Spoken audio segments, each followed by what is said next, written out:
Sit comfortably, spine erect, eyes gently closed. Shift your eye gaze to the third eye, or the Jyotishmati, the light of awareness within. Take a deep breath and exhale.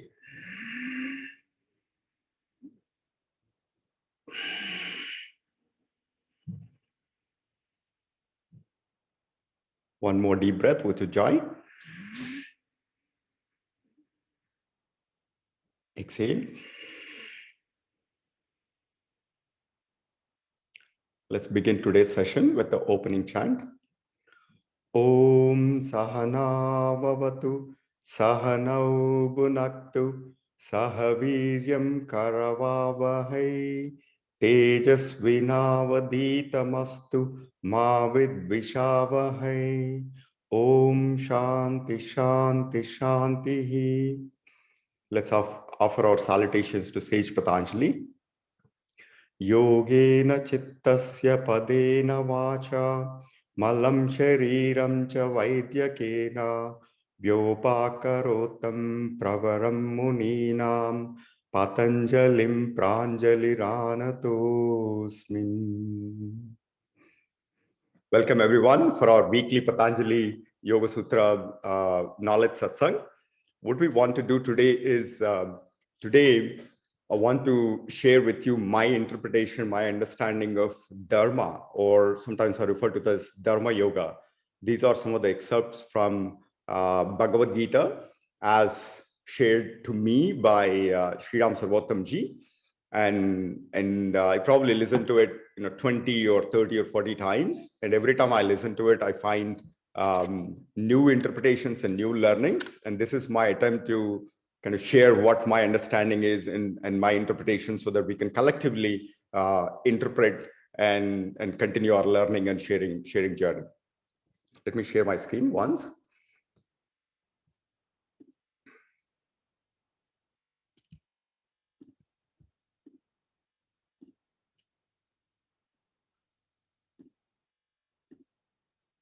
Can you all see my screen? Yes. Sunilji, can you see my screen? Yes, we are able to see. Yes, we can see your screen. Yes, Jay. Yes. So before we begin, let me offer, let's sing the Bhagavad Gita Dhyana Shloka. Partaya pratibodhitam Bhagavata Narayanena Swayam Vyasena Grahitam Purana Munina Madhye Mahabharatam Advaitamritavarshinim Bhagavatim Astadashaadhyayinim Amba Tvam Anusandadami Bhagavad Gita Bhavadveshinim Bhagavad Gita Bhavadveshinim. So what we're going to cover today is the topic of Dharma Yoga. It's where we try to look at the aspect of Dharma, the mode of righteous action. What is the righteous action from different manifestations or different facets, like what Patanjali says, Vishwato Mukham Saravat. So we try to interpret Dharma from different facets of life.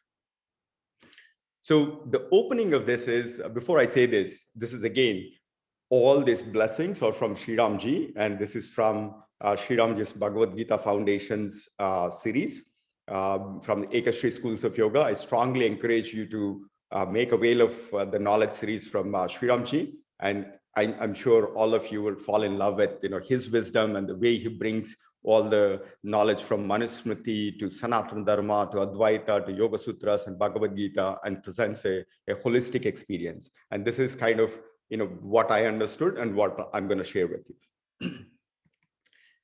The Dharma, actually, if you look at the Bhagavad Gita, the first verse of the Bhagavad Gita, it starts with the setting where Dhritarashtra asks Sanjaya about what is really happening. And the sloka goes something like this. Dharma kshetre kurukshetre samaveta yuyutsavaha mamaka pandavaschaiva kimakurvata sanjaya. So the literal meaning is where Dhritarashtra is asking Sanjaya, where in the Dharma Kshetra, in the path of righteous action, in the field of righteous action, and Kurukshetra, the place where this Maham, the battle, Kurukshetra, the biggest battle is being unveiled. And in that time, when all these soldiers, the youth and the soldiers who are very eager to fight, and then in that situation, what are my sons, Mamaka, what are my 100 sons, the Kauravas, and then the Pandavas? What did they do, Sanjaya? This is the setting. This is the question that it starts with. And in fact, when you look at all our scriptures, like whether it is Bhagavad Gita or Vishnu Sahasranama, the way the sages have actually written these things is the first word that it actually starts with has a very, very profound meaning. And the way the Bhagavad Gita starts with is the first word is Dharma. And Bhagavad Gita is all about the Dharma, the essence of Dharma. What is the Dharma? What is the righteous action that we need to do? And the question is, what is the Dharma for our way of life? And that's what it actually starts. The stage is set. And then we're going to figure out, how the answers are being, being revealed by Krishna Paramatma is about our way of life. So when we look at our way of life, there are actually 4 fundamental questions for all human existence. The first and foremost is, who am I? Who am I? And in that kshetra, do we identify ourselves with our body and mind? Or do we identify with our family? Do we identify with our things? What you have learned from Patanjali Yoga Sutra is that one of the kleshas is the avidya, and the second klesha is the asmita. Those avidya and asmita will try to identify ourselves with the body and the mind, our possessions and our things, and then that actually results in all kinds of miseries, right? And which is like, dukkha dharmanisya angame jayatva shwasha prashwasho yoho, or those accompaniments, which are like the sahabhuvaha. So that is literally, and then what we've learned from the Patanjali Yoga Sutra is to go beyond this external costume to figure out our true identity. Does anybody have any recollections from how Patanjali defined as our true identity? Savitaji, Sunilji, Ramakantji? I don't remember, sorry. I see. So the thing is, what we always say is like, who am I? Nitya Suchi Sukha Atma. With the avidya, we always identify with is like anitya. When we identify with the body, we become ephemeral. In other words, we have a finite time. But when we actually go to the Nitya Suchi Sukha Atma, that's when we identify with our true identity, like Nitya Suchi Sukha Atma. The more we identify with our body and the mind, that's when things become anitya, suchi, dukkha, and anatma. So the first question is about who am I? And then the second thing is, where am I? I think this is where Bhagavad Gita actually extends it further. In all the spiritual inquiry, most of the time, we're always trying to figure out, who am I? But what Sri Krishna Bhagavan says in the Bhagavad Gita is, that's only half the equation. In our way of life, we also need to know, where am I? The context, the situation, like the Kurukshetra, which is like the time and location and the context. That is also extremely important. And then the third question is about, why am I where I am? Then we need to figure out, why am I here in this situation? With who am I and where am I? Why am I in this situation? And then once we get into it, then the real question is, what do I intend to do about it? How do I deal with this? How do I conduct myself to deal with this situation that I am in? Right? And in the case of Arjuna, in the Bhagavad Gita setting, he was put in a Dharma Sankata, a sense of doubt. He was confused. He did not know what is the right way to act. He was presented in the battlefield, and he is having to fight the gurus that taught him all the knowledge that he has got, his own relatives. And he was even questioning for what purpose.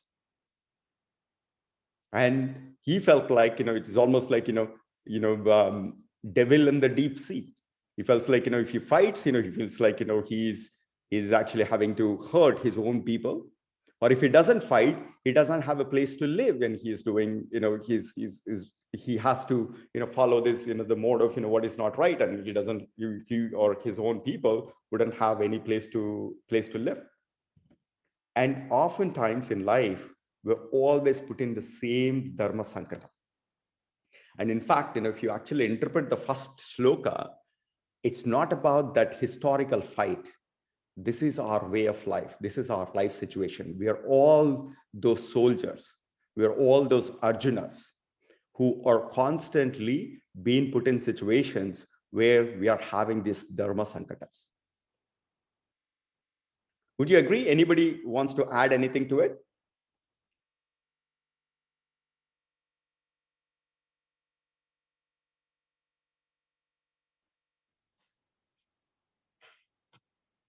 Ramakanchi, anything from your side, or Sunilji? We want to listen more.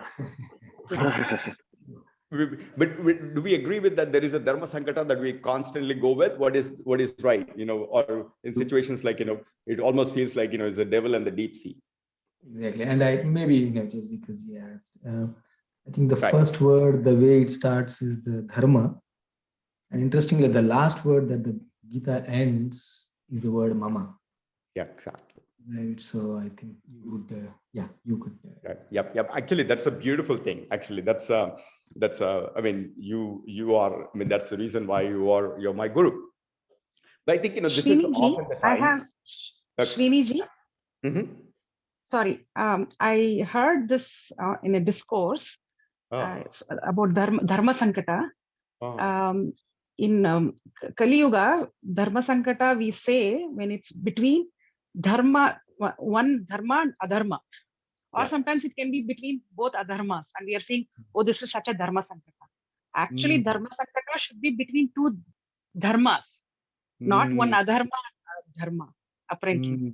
When we know one choice is bad, apparently we say, oh, we are in such a Dharma Sankata. Dharma Sankata is always between two, both have to be dharma, path of dharma. Exactly. Yeah. Dharma is actually, it's almost like a way of life, right? Whatever a certain people agree to it, it is like their way of life. So, like, as an example, perhaps, what we were trying to do is, perhaps, if I were to interpret Arjuna's situation, he could have taken a path of renunciation. Right? But that is also dharma. That is also dharma. That's a path of renunciation without having to wage the battle. That's what he was actually pondering. Why do I have to do it? And in fact, the first sloka in the Vishada Yoga, that's what he says. Didn't everybody says like, can't I just give up and be, just take the path of sannyasa, renunciation? Why wouldn't that be a better alternative for me? True. So he was literally in the dilemma of which one is a better option, which one is a better dharma for me to pursue in this situation. I mean, if I were to actually, sometimes, if I look at my own life experiences, which is like when I run sales in my job, the thing is sometimes, you go and you position your products and your things as, they are the solutions for world hunger, right? But of course, not that in the more conspicuous way, but, in your own way, and you try to tell a very good story so that, your customers or other people will fall, and then, they'll sign you $1 million check and so on and so forth. But deep inside, sometimes, what you see is like, what you're actually offering is not the real deal. I mean, that's literally the job of selling. So then we get into the Dharma Sankata. There, on one hand, I'm actually doing the job that is being assigned to me. On the other hand, am I actually doing the right thing? Am I actually selling the truth? So both are like, two different dharmas, And then you're trying to choose between which dharma do we need to follow.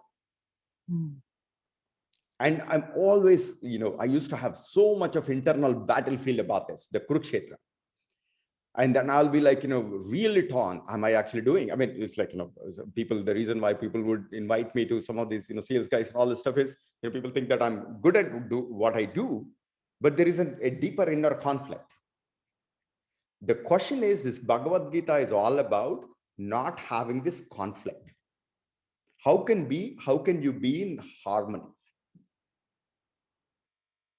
So that you can actually continue to prosecute your life, which is like, in a sense of, vairagya or some other stuff. Bhagavad Gita kind of, presents the entire thing. I think, what you presented is a great clarification. It's not about Dharma Sankata. It's not about a dharma versus adharma. It's about which dharma do you have to follow in that situation. Yeah, but in Kali Yuga, that's what we say. Unfortunately, we know which comparison between two is we know already one path is wrong, which is adharma path. But we say, we are in such a dharma sankata, but it's not actually. Exactly. I think, even this good or bad, right? I always believe that good or bad are subjective terms. What might be good for you? Excuse me. Sorry, Srinaji. Can I please go ahead. Yeah, No, it's please, a please. very good discussion and thank you very much, Srinaji. Saviji, that was a very good question, and it was a very good point. Actually, there is two things we are discussing here.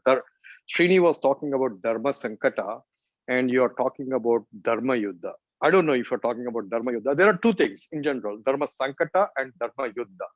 Dharma Yuddha, or just say Yuddha. Yuddha always happens between right and wrong, right from Sanatana, from age-old thing. From the day one, it always happens between good and bad, Sura and Asura, Rakshasas and Devas.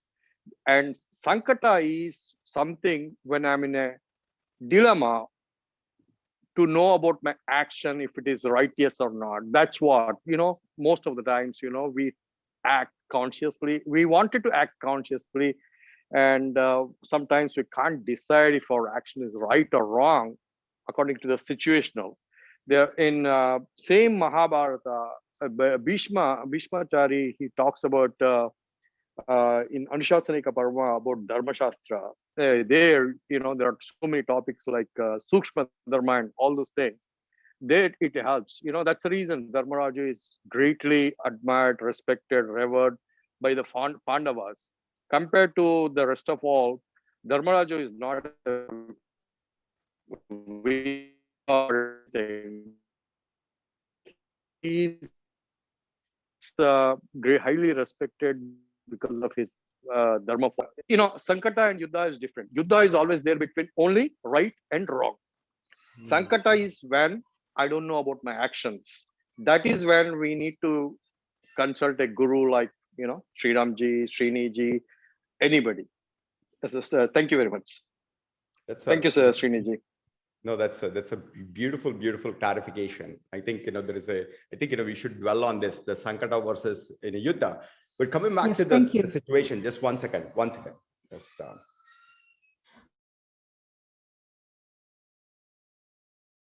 so the thing is, the situation there is where Arjuna was trying to, in that entire situation, he was trying to figure out what is the righteous action.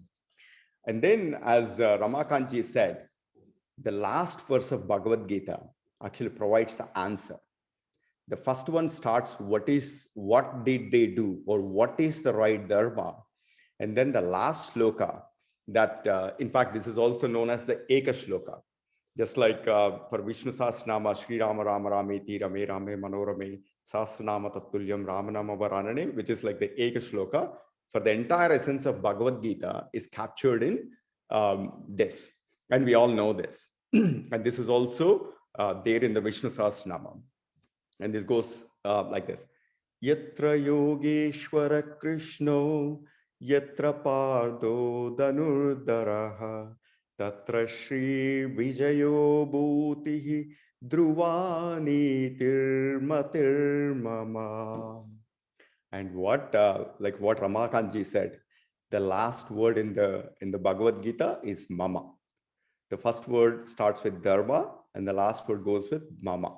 In fact, the entire essence of Bhagavad Gita is about finding mama dharma. What is my dharma? This entire scripture is to give us guidance and give us in the drishti, the right vision to pursue our life with the right dharma in all situations, in all kshetras and this stuff.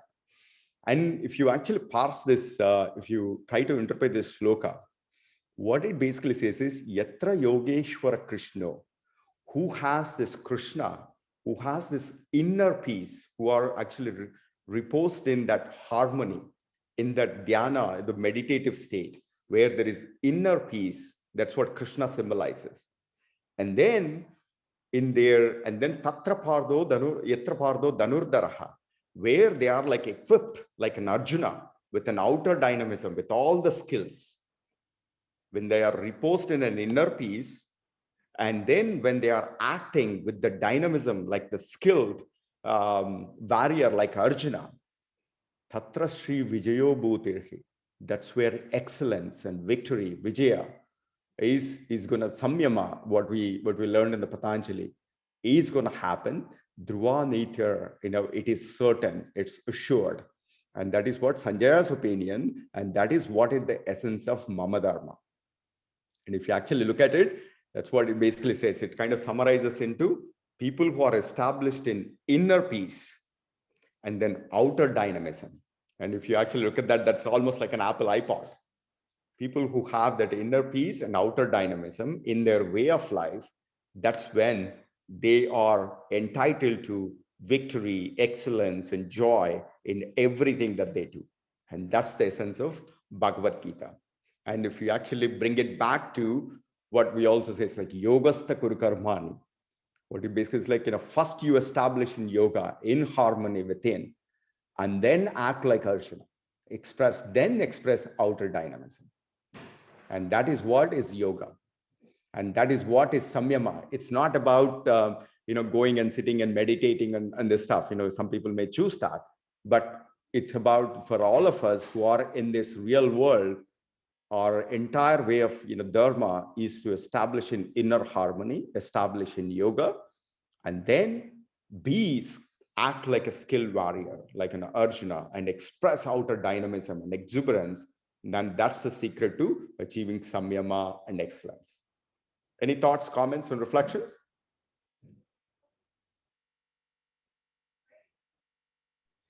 Yeah, in the first look of this Mahabharata in the Vishada Yoga, though it is part of Vishada Yoga, 1 minute. So the first line says, can you go to the first sloka, Srinivas? So Dharma Kshetre Kurukshetre. Yeah, Dharma Kshetre Kurukshetre. So Dharma Kshetre Kurukshetre Samaveta Yutsava. He's keen on checking on about his kith and kin, who Dhritarashtra from Sanjaya. And he uses the word something called in the second line, mamaka. Mamaka means mine. That is reflecting mamakara. So that statement itself is indicating he is separating,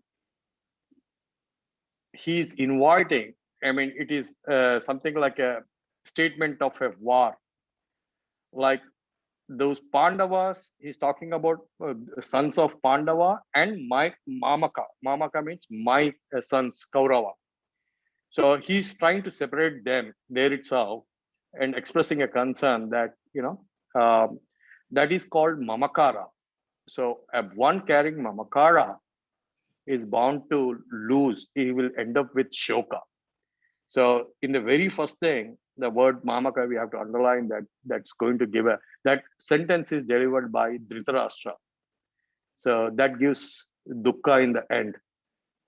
So that's something we have to underline. So whenever we say Mamaka, that is kind of a Mamakara, which could lead us to dukkha in the future.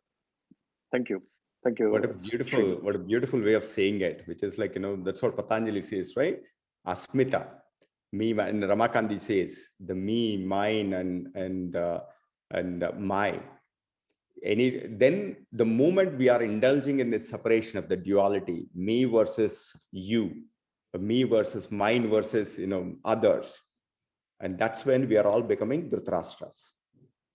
We are actually involved in being avidya and asmita. We are becoming blind with our eyes wide open, and that results in the conflict. And that's when you feel like your inner dynamism and outer peace. Is like Dhritarashtra is always like very quiet, but there is like so much turmoil inside, because it's all rooted in the separation of me versus you, the duality. And then that resulted in all kinds of other wells. But thank you so much, Raju, for sharing this.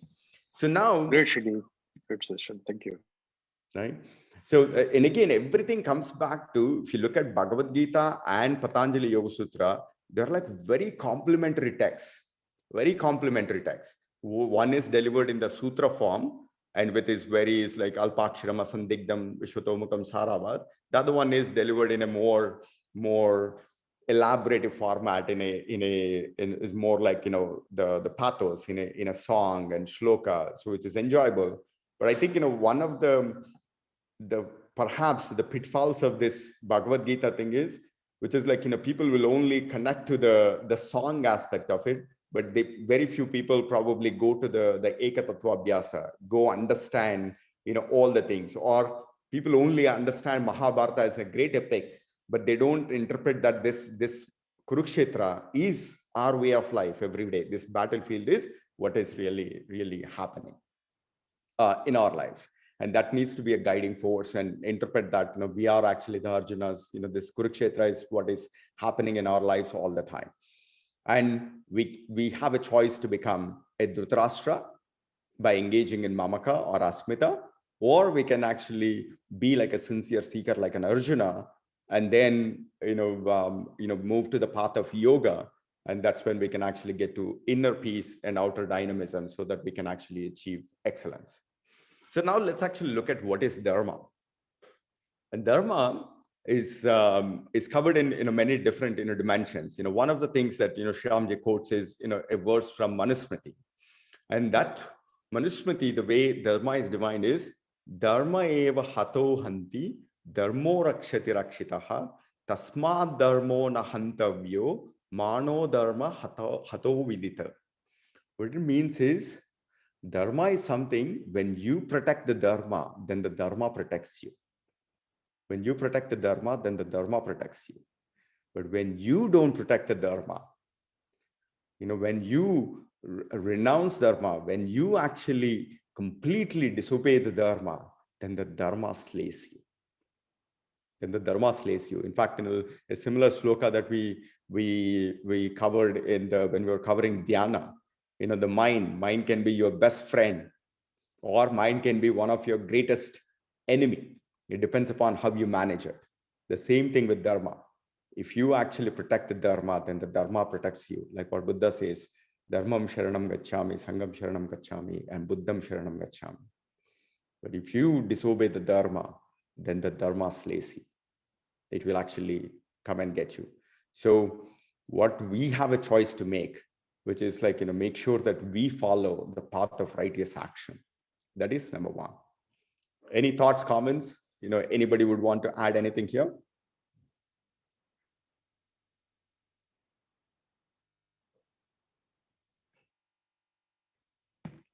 So now let's look at what is the Dharma from another angle. And this is actually covered by Sri Krishna, Bhagwan Uvacha. He actually reveals it to Karna. And the way Bhagwan, Sri Krishna defines, the Dharma is very much aligned to the yogic principles. What it says is, Dharana Dharma Mityahu. Dharana Dharma Mityahu. Dharmo Dharayate Prajaha. Dharmo Dharayate Prajaha. Yat Sayyad Dharma Nasamyuktam Sadharma iti Nischaya. And here's the choice of the word of Dharana. We covered dharana as one of the limbs in Ashtanga Yoga. Dharana is something to hold together in harmony. Dharana is all about holding pieces together in harmony. And it first starts with dharma is about keeping yourself in harmony, your mind in harmony. And your field is in harmony, the body and the mind is in harmony. And that's what, when you have that inner harmony, that dharma protects you. And then when you dharma dharayate prajaha, when you actually engage in a harmonious behavior, when you actually see the oneness and all the people around you, the prajaha, dharmodhara, when you hold everybody around you as part of you without the mamaka, then that dharma protects the right social order. When people start compartmentalizing their interests based on race, caste, or other interests, and that's when we see a lot of divisions. That's when the social harmony falls apart. And when capitalism goes into ultra-capitalism, the greed comes in. And that's when we lose the social harmony. And that's what Krishna reveals to Karna. Number one is, the first element of the dharma is to hold yourself together, to keep yourself in harmony. And then next, go and dharmo dharayate prajaha, which is like, something that holds people together, right? And yet saya dharma samyuktam, that is what creates an overall well-being. In fact, the right dharma is when you actually get the whole sarve bhavantu sukhinaha, loka samasta sukhino bhavantu. That is the right dharma, the one that actually encompasses the well-being of all the people around you, the universe and the cosmos around us. That is the right dharma. And that is what we are all aspiring for. And this one, if you actually look at it, if you map it to Patanjali Yoga Sutras, as I was looking at it, this is where the Ashtanga Yoga starts with it. It first starts with Yama. It basically starts with yoga practice, starts with how you conduct yourself towards others and the people around you. Does anybody want to say the 5 Yama principles?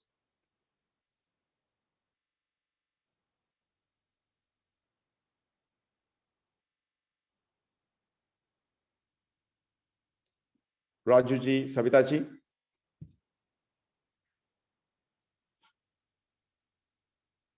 Yeah, but I'm cheating with the notes I have, if you don't mind. I see.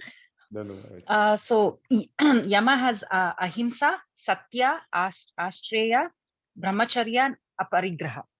Exactly. Ahimsa, satya, steya, brahmacharya, aparigraha, yamaha. These are the things that we need to hold together so that we can actually establish the right harmony amongst us, which is like practicing non-violence, practicing being truthful, and practicing brahmacharya, which is like always engaging in the higher thought of the Brahman and seeking that oneness. Brahme charati brahmacharya. And then satyaya, asteya, non-stealing, and then aparigraha, non-accumulating, and the greed. Those are the things that actually creates the right social harmony. And then niyama, which is like about actually how you conduct yourself. That's about your own dharma, which is like, anybody wants to say the five principles of the niyama? Shaucha, santosha, tapas, swadhyaya, and ishvara pranidhana. Exactly. Pranidhana, sorry. Pranidhanani, Ishwara Pranidhana. Which is like Saucha Santosha Tapaswadhyaya Ishwara Pranidhanani Niyamaha. What means, number one, keeping our environment, our body and the environment very clean, Saucha. And then Santosha, always being in contentful, being grateful for what we have. And then engaging in our actions with tapas, which is like intense heat, push yourself, beyond the comfort zone. With the right swadhyaya, make sure that you don't push it to overheat the system or don't use the adharma means, and then surrendering the outcomes to the Ishvara is the right way to conduct your own kshetra, which is the niyama. And then that's when we actually when you keep with those things and then engaging in other practices, and eventually when we get to dharana dhyana samadhi, trayam ekatva samyaha, when you are establishing those things, when you reduce all the chatter of mamaka, you versus me, and then when you pursue anything with the outer dynamism, with the inner harmony, inner peace and outer dynamism, that's when we have total control on the universe, total control on whatever we want to do. And then what? Yeah, go ahead. You finished, Srinivji. I have just 2 comments. Yeah. And then the last thing that he also said is, these things are not applied to only one section. Well, like what Patanjali defined is, these principles of what is Dharma is defined as. Dharma is very inclusive. It's about keeping yourself in harmony and keeping all the people and the ecosystem around you in harmony. And that is what is for our universal well-being, and that is also covered by Patanjali. And what Patanjali said is, with the Yama principles and the Yama principles, he basically is like, Jati Desha Kala Samayana Vichinna Sarvabhauma Mahavratam. And these are universal vows. These are the only tools that actually guarantee a well-balanced and well-harmonious, societies and the universe. And this is something that some of our leaders, inspiring leaders like Gandhiji, have actually realized, practiced it, and they were able to achieve a greater success. So that is one of the definitions of Dharma. Please, Sunilji, please go ahead. Yeah. So, that regarding this Yama Niyama, I think, there are 10 principles we have there. Most of in the modern context, a lot of people will have difficulty following this. I used to listen to Dr. J. Lakhani. He's a quantum theoretical physicist, and he's into Hindu Academy in London. So I used to listen to his talks, and he basically puts it in a one simple way. He says, truthfulness. Just pick the truthfulness. Say something honest.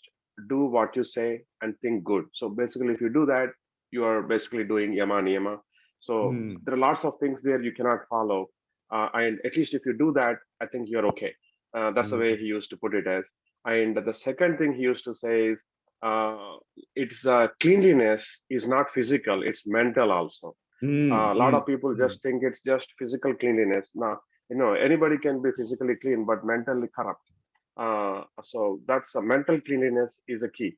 Once you have a mental cleanliness, then your thoughts and words and your actions, your manasa, vacha, karmana are in harmony, sync one another. And then your thoughts itself will have power. Like what you think will happen. The creation will make it happen. But a lot of people do one thing and they think something else. There is a disconnect between what they say, what they do, and what they think in their mind. And that is a uncleanliness, or that's not cleanliness of the mind. That's about the Yama Niyama. That's what I understood. The second thing, what he used to talk about is Dharma. This is one of the word I started my exploration of some disconnect I had many years ago. And I started exploring when I had this disturbance in mind. So I went to this Hanuman temple one day, and there was a talk on some Swamiji or somebody came. I asked this question. I feel these medicines I prescribe, personally, I don't believe they are that good. I prescribe it based on clinical trials and all those things. They say blah, blah, blah. But somehow internally, I feel there is some toxicity with these medications. I feel like, I'm not telling the truth. So what is my dharma there? I should basically not prescribe them or prescribe. I should have prescribed. So he said, since you are licensed to practice medicine by the board and you follow the principles of this Academy of Neurology, and that's what they say, that is your dharma as a profession. But of course, when you come out of your profession, then you can use your own opinion because, example, vaccine, coming to the vaccine. I have my own reservations. I personally don't take vaccines. I have my own reservations. I see a lot of toxicity from vaccines, autism and all those things. And I should not be recommending these vaccines because I believe this causes autism and a lot of psychiatric issues down the road, neuropathy, nerve damage and all those things. But the CDC and all those organizations say these vaccines are very, very helpful. And I have to parrot when I practice medicine. I have the license is given by the board, and I have to parrot what CDC and medical board, medical associations are saying, but I may not completely agree with it. So my dharma there, I'm in conflict. So that's when I was like exploring what should I do? Is it right thing to tell the patient that I don't believe this medicine is good and so I don't take it, or the Pfizer or FDA says it helps, and so you take it, and this is what the information we have. But personally, I won't take it. So, but I will prescribe to you. so, so so there is the dharma conflict I had, and so I had to go into some exploration at that time. So what I found, another meaning of dharma was anything that increases the harmony. When I was watching Dr. J. Lakani's recordings, anything that increases harmony in you and around you is dharma. So if it increases your harmony or synchronization, so of course it benefits the society, even if at the expense of yours, that is dharma for sure. But even if it benefits you and benefits others, that's also dharma. Or anything that improves the harmony is a dharma. So that's basically I understood dharma as, because it has so much of so many meanings to that word. It's very complex word. At least that's what I understood. But great, wonderful insights. Actually, the first point that you mentioned, which is like, it all starts with, in Yama, you have like 5 principles, but you can actually start with Satya as the main anchor, which is what Gandhiji has actually did. He actually, basically it's like his entire thing is all about, he held on to this Satyagraha. And then what he then came to realization is Satyagraha cannot be achieved without the foundation of ahimsa, non-violence. And it basically is like, these two are so interlinked, they're almost like, one. And then that's where he basically says like, is like Satyagraha is like steadfast determination to seeking the truth. And you're always like, you're meditating on truth. You're going from truth to the truth in every situation. And that is what is Satyagraha. And I think that's very, very, very profound. And then the second thing that you actually said, which is all about, it is like, in your, there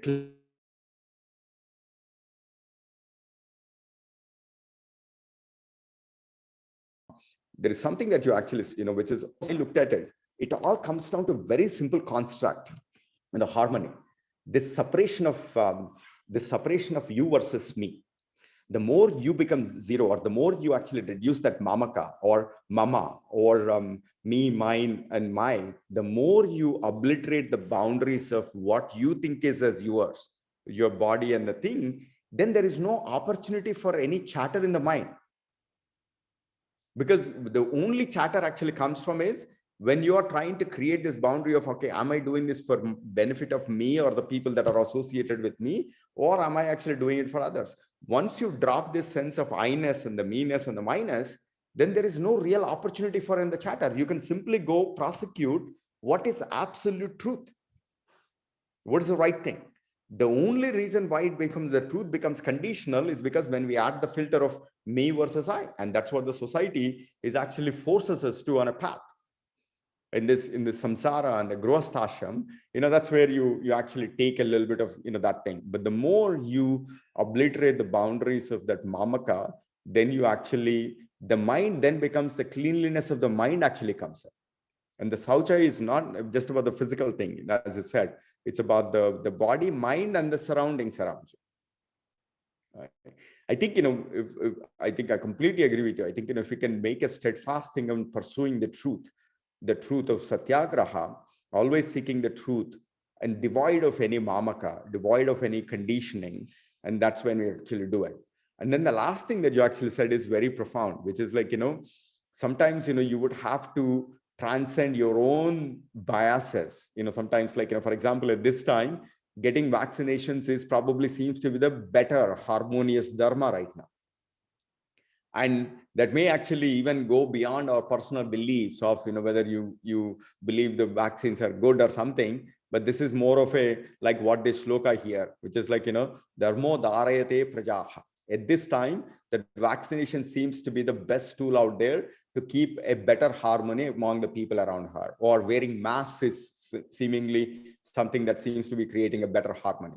And then one of the things that really attracted to me with Gandhiji is, it's like at this time, that seems to be the best truth that's out there.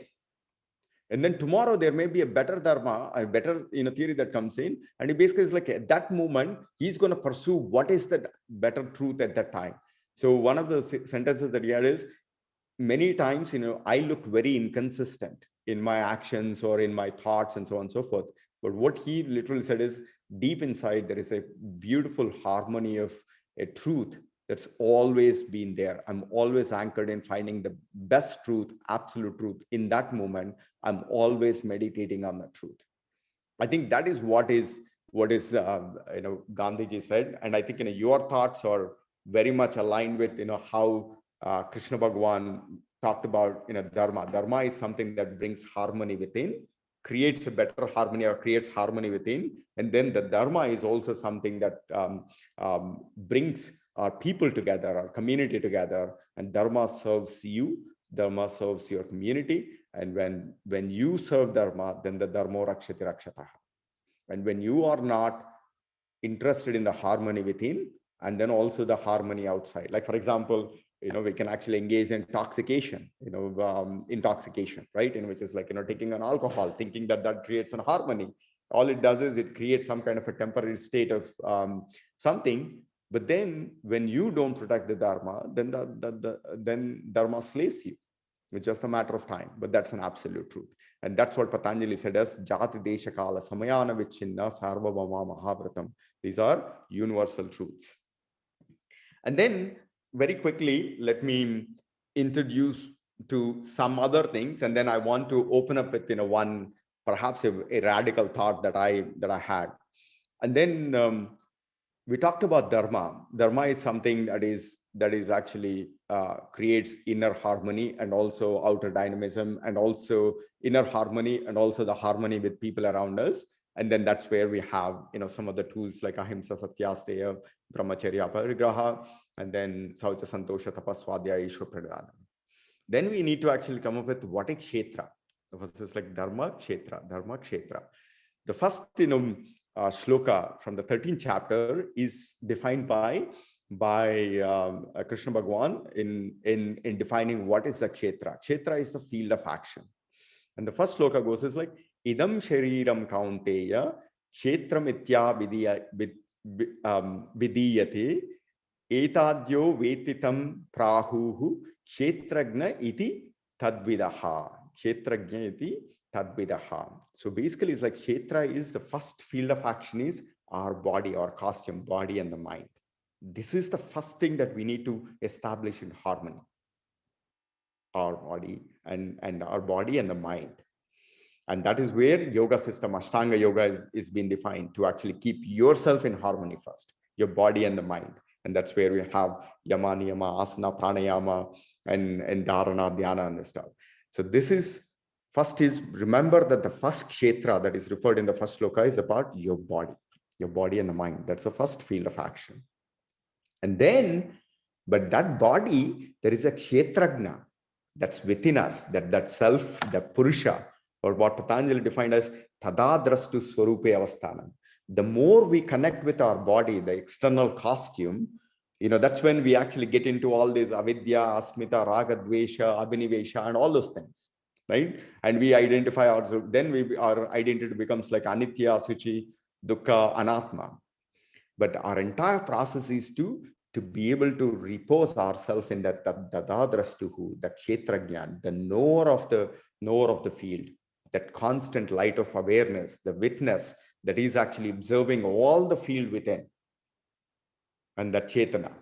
So that is what Bhagavan defines, which is like, first remember that you have a field, and then that you need to get in that is your job is to, in your battlefield, conquer this battlefield of the body and the mind and connect to the Kshetragnya and identify yourself with that self.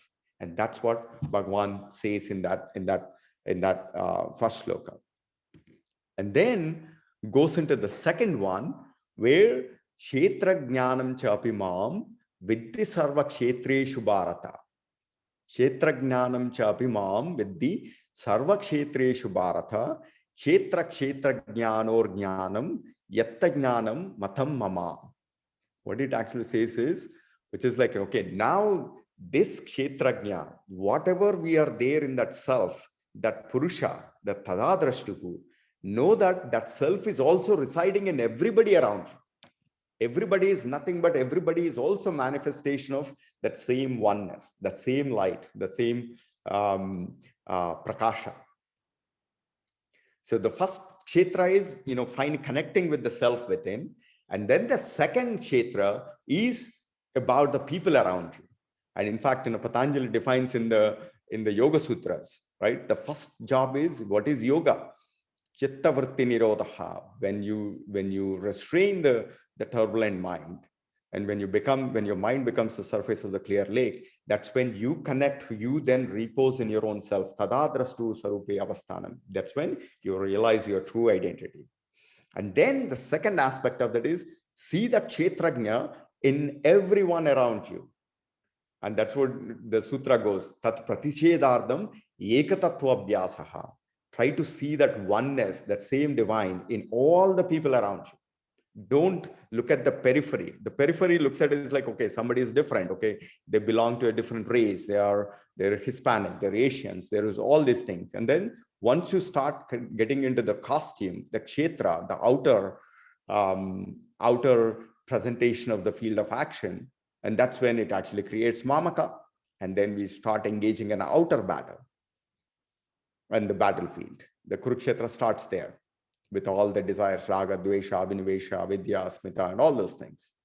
And then, but once you start practicing that Ekatattva Abhyasa, seeing oneness in all the people around you, in all the things around you, and that is the real Kshetra Jnana. And what Bhagavan says is like, this is one of the greatest knowledge that one could actually attain. Seeing me, or seeing that one, seeing that Purusha within, and seeing that oneness in all around us is the greatest knowledge. And that is the consummation of how we want to, that is the right dharma. And that's what, it's just like dharayate prajaha, establishing harmony within, establishing harmony within all of, with everybody around you is the second kshetra that's refers to. Kshetra and Kurukshetra. And then when you actually then bring it back to the fundamental questions of life, now Bhagavad Gita answers like, who am I? Which is to understand your kshetra, this body and the mind, the costume, the vehicle or the vessel that you're presented with, and then conquer that battlefield, and then connect with the kshetrajna, connect with that soul, connect with the divine, that connect with me, that you are nothing but a manifestation of me. And then where am I? Which is like, understand in all the context of the people and the surroundings, and know that that is also kshetrajna, that is also manifestation of the same divine and the divinity. And it's just that they're all carrying different vessels. And then why am I here where I am? Why am I presented in this, kshetras? It's all because of the karmas that you've done. That's where, Bhagavan reveals the karma yoga in Bhagavad Gita. And then what do I intend to do about it? And that's where the answer is revealed, which is like an iPod. Okay, just conduct yourself with the right dharma, which is about establishing your inner peace, outer dynamism, like what Arjuna does towards the end after he gets the greatest knowledge.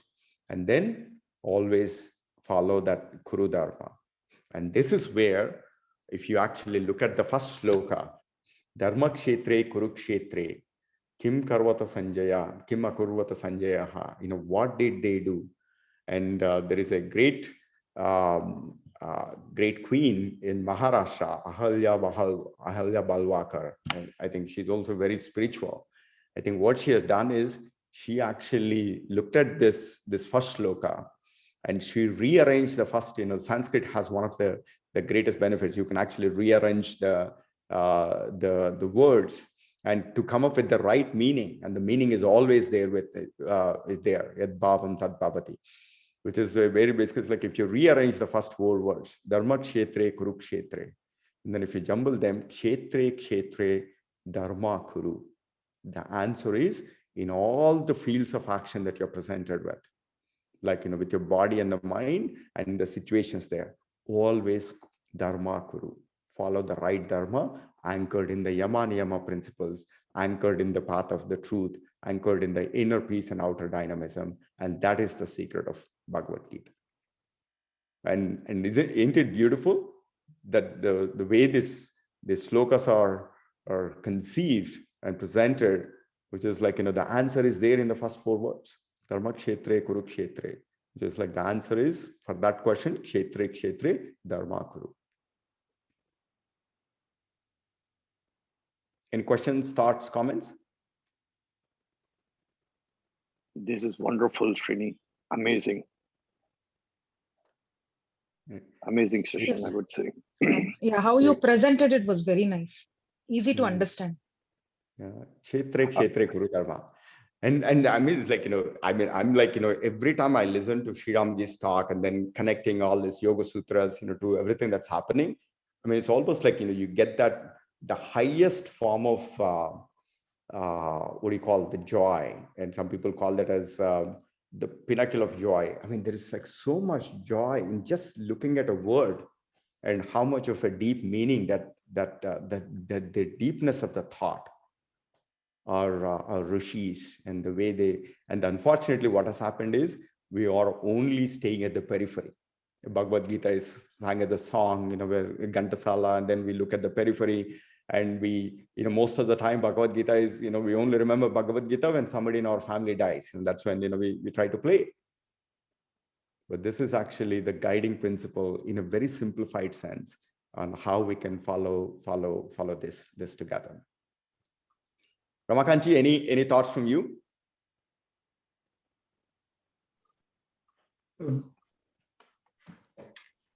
Amazing.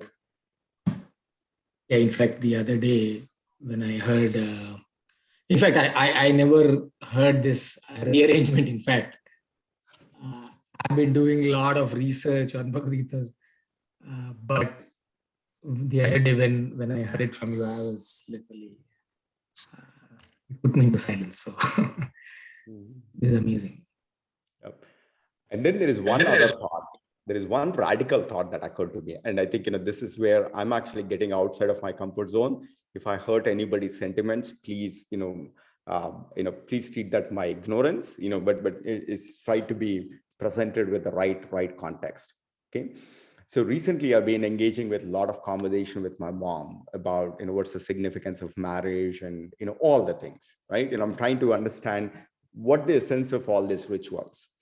And then I engaged in a dialogue about, what is Mangal Sutra? And then she presented this Mangal Sutra, which I tried capturing here, right? And she was trying to explain me what's the significance of the Mangal Sutra. And apparently, the Mangal Sutra, I'm not a woman, I never paid attention to it, but I'm actually trying to, at least in all walks of life where I'm trying to get beyond the periphery and try to practice the Ekatattva Abhyasa. And I think, what she explained me was, the way it was told to her, like when she was wearing Mangal Sutra, which is like, there are two the jewels or the cups, where apparently she was told, like, hey, you are now carrying the responsibility of your own family, your birthplace, your parental family, and then you're also responsible for doing the dharma of in-laws. You as a woman, your responsibility is to maintain the integrity and the decorum, and you're carrying literally the pride of the two families together. That's one of the greatest responsibility, and you are the woman that you are responsible for this. And apparently that's the significance of Mangal Sutra. Then I basically immediately asked the question, what does a man do? Does the man, does he have any kind of, that kind of responsibility? And she did not have any answer. She basically was like, that's what I was told to do, and that's what I've been trying to do. Right? Then when I looked at it, when I tried mapping into, it's like, Dharma Kshetra, Kurukshetra, these two actually look like the two kshetras, like, how we just interpreted your field of action of the body and the mind. And then the other one is the prakriti around you, right? The people and the unity around it. These are the two kshetras. And these two kshetras is like, you always have to do the Kuru Dharma. right? Dharma kuru, kshetre, body and mind, and kshetre is like, the prakriti around you. Always we need to do the dharma kuru, right? And then when I looked at it, then it's like this Mangal Sutram doesn't just apply to women. I think all of us should be carrying this. And this is literally something is our way of life, because we always need to be reminded of our duty to do kshetre, dharma kuru. Inner peace, outer dynamism, following the principles of Ashtanga Yoga and Samyama. That's what I think, in the society, perhaps, if you were to interpret this way, I think, we all have to make a commitment and an oath to not literally, perhaps wear a Mangal Sutra, all this stuff, but, this is an oath that we all need to sign up for, which is to kshetre, dharma kuru, inner peace, outer dynamism, and pursuing Samyama. Sorry if I hurt anybody's sentiments, but that's not the intent. That's one interpretation. Always. It is the Shiva and the Shakti, the yin and the yang, right? The heat and the cold, the sympathetic and the parasympathetic nervous system. All of this, the left brain, right brain, all of this, until we totally in total acceptance. Until we do that, nature puts us to come back what we resist, right? So what we resist will persist. And wherever we felt, oh, males are great or females are this, it doesn't matter whether it was for or against, some energy, whatever you had, nature puts us back into that package where we learn that and reverse that vritti and the deep impression that we have to neutralize. That's all nature is doing. And we go on, सबको कोसते रहते हैं हम लोग ना, मुझे क्या होता है, ये क्यों होता है, मुझे ही क्यों होता है. अरे भाई, we did not give you, if we were given that 5-minute time to just, like I said, I know one of my mentor where Swamiji gave him, 5-minute duration where all the past, all the future, now you just see everything, So after the 5 minutes, that's it. Nothing more. Oh my God, what did I do? I'm biased in some form. So until everything washes away, you go on coming with that Jai. Thank you. Until washes away. Yes. Just express yourself with the flow. So in celebration of this Bhagavad Gita and the Krishna Bhagwan, anybody want to sing a bhajan or something about the Krishna? Preeti ji, you want to sing something? And then we'll conclude today's session. And then in the next session, what we'll do is we will actually continue the other different dimensions of Dharma. Dharma, what is Sanatan Dharma, what is Swadharma? There are different dharmas. We'll look into some of these dharmas as defined in Bhagavad Gita, something that we could perhaps try to follow and remind of ourselves. Absolutely. Yeah, such a wonderful session, Sriniji. Thanks. And I know that word Bhagavad Gita, it's just so much of periphery. We can't even touch the shores of it and all. And we as a group were able to touch such a, for me, right, at least personally, it's like, oh my goodness, big time untouchable kind of guy. How is he able to even talk about this? So for me, it's always like that. I don't have any stuff and all. But anyways, it's wonderful. And there were some other thoughts that I will add later in the later sessions as we go through. And Sunilji, again, there are again a couple of aha moments that I had during this session, right? Not just goosebumps and not whatnot. So neurologist specialist, so your life, right, and your parents, the ecosystem which brought you here, right, and your courage to question everything fundamental of all kinds. What unbelievable courage. And also, I'm one of the subscribers. I became subscribers for your channel. Been listening to a lot of videos on that the other day that you posted. And Jay Lakhaniji, yes, and I'm such a big fan of such a wonderful Soul from UK, right? I'm subscribed to all his videos and so on. So with that, a lot of other stuff, some beautiful stuff, some shortcuts and simplified pages that I have composed. And when I say not composed, curated content that I have worked for a lot, at least 20, 25 different versions of Bhagavad Gita when I was memorizing this Bhagavad Gita, right? So we will talk more. Thank you, Sriniji, for all that. Yeah, Wonderful. I think Ramakanji, I think what would be fantastic is instead of me covering, what are the different dharma, if you could actually, cover on Tuesday of, your thoughts and collections. No, we will go deeper. No, we have to go deeper with your flow. It's so wonderfully that painting and that the raga and right the notes that you hit have to go further. The alap has to happen. The arohana, avarohana, everything has to happen. There are a lot of stuff there. So I'm looking for with that. We'll go on to Preetiji's arohana as well. Thank you. Thank you, Sriniji. It was a very nice session. Krishna Vande Jagadgurum. I will sing a small Krishna bhajan. Krishna, Krishna, Yaduvara Krishna. Krishna, Krishna, Yaduvara Krishna. Murahara Keshava, Yadhava Madhava. Murahara Keshava, Yadhava Madhava. Krishna, Krishna, Yaduvara Krishna. Krishna, Krishna, Yaduvara Krishna. Murali Manohara, Krishna Murari. Murali Manohara, Krishna Murari. Murali Manohara, Krishna Murari. Murahara Keshava, Yadhava Madhava.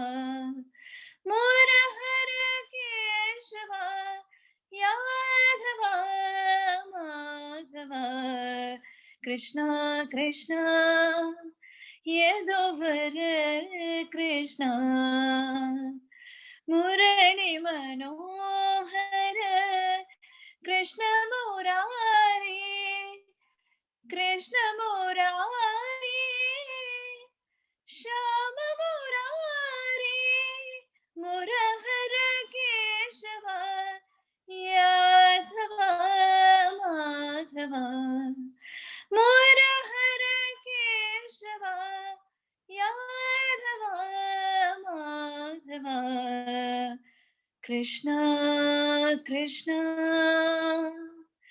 Yaduvara Krishna. Krishna, Krishna, Yaduvara Krishna. Thank you. Let's meditate on Krishna Bhagwan, Beautiful, Yogeshwara. Preeti. Very nice. Great, Preeti ji. It was so melodious. Thank you. Let's chant Om 3 times, meditating on Yogeshwara Krishna. Let's take a deep breath.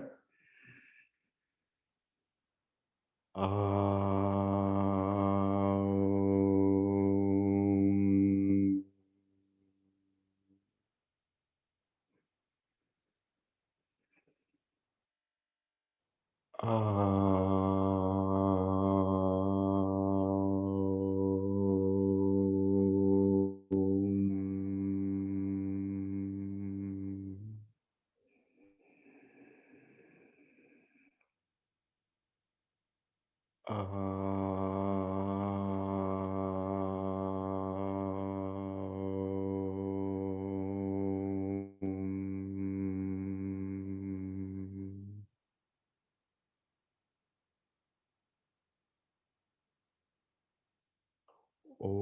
Sarve Bhavantu Sukhinah Sarve Santu Niramayah Sarve Bhadrani Pashyantu Ma Kaschid Dukkha Bhag Bhavet. We wish everybody to be happy, wish everybody to be free of sorrow and illness. We wish everybody to see only auspicious things, and let there be peace everywhere. With these wonderful thoughts, rub your palms. Generate the fire and love of knowledge, cup our eyes, and transmit this divine knowledge to our eyes to give us the right vision. Divyam dadamite chakshu. Gently, with a bright smile, open your eyes.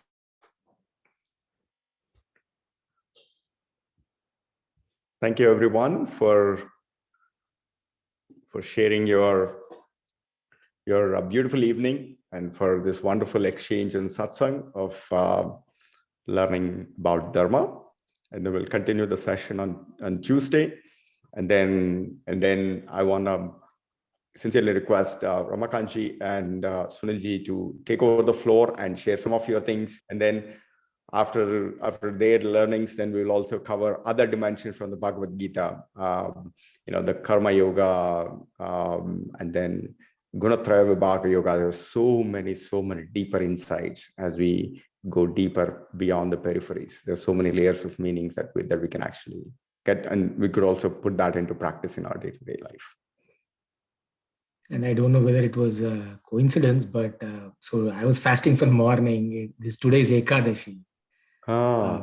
And look at the majestic game the Lord plays, right? So this is what we call things falling in place, right? Amazing. Bhagavad Gita on one side, Ekadashi for me. Oh, awesome. So with that, Jai Guru. And we'll all talk again. Rajaji, Sunilji, thank you very much for creating this platform and taking time to do this every Saturday and Tuesday. I truly appreciate. Thank you for Priya for introducing me to this group. So we all have some ambassadors introducing each other. So thank you. And Ramakanji, thank you so much. Everybody have a wonderful evening. Yeah. Thank you, Srini. Excellent. Thank you, Savi. Thank you, Sunil. Thank you, Srini. Thank you, Ramakanji. Thank you, Prakriti. Thank you. Namaste. Namaste all. Namaste.